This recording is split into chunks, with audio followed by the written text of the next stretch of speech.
The beginning of slave trade in Gambia. Historical estimates suggest that between the 16th and 18th centuries, around 3 million slaves were taken from this region by French, British, and Portuguese colonizers.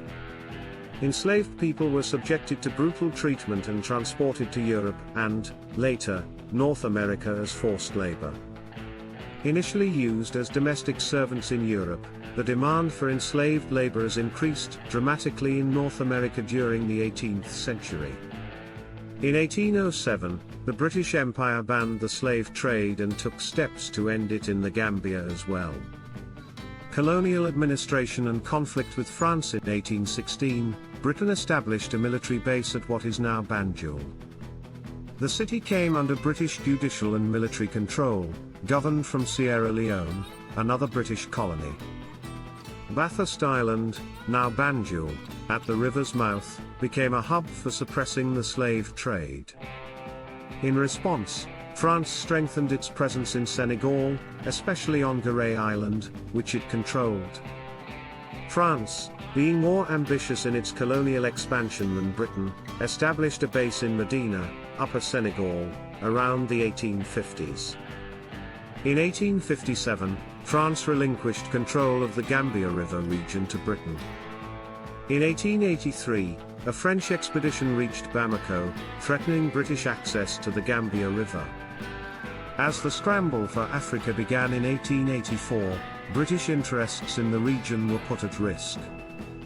Gambia becomes a British colony.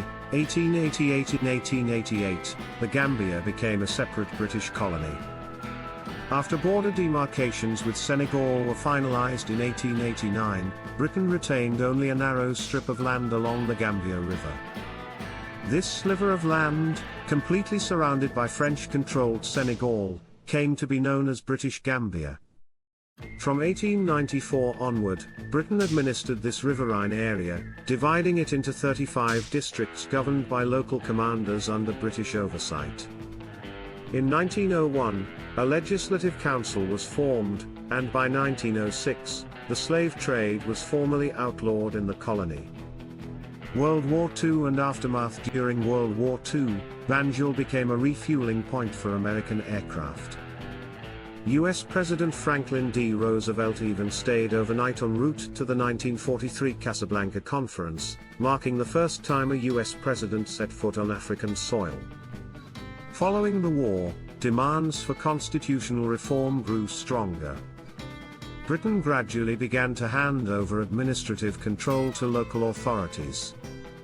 Path to independence. By the mid-19th century, Britain had become the dominant colonial power in the Gambia, and in Bathurst, modern-day Banjul. After World War II, African colonies moved toward independence. By 1963, the region's population was about 315,000, and in 1965, the Gambia finally gained independence from Britain and joined the Commonwealth of Nations.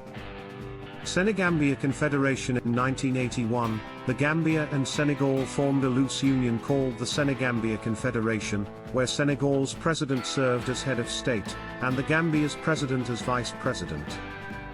Both countries retained their sovereignty, and this agreement remains in effect in some form today.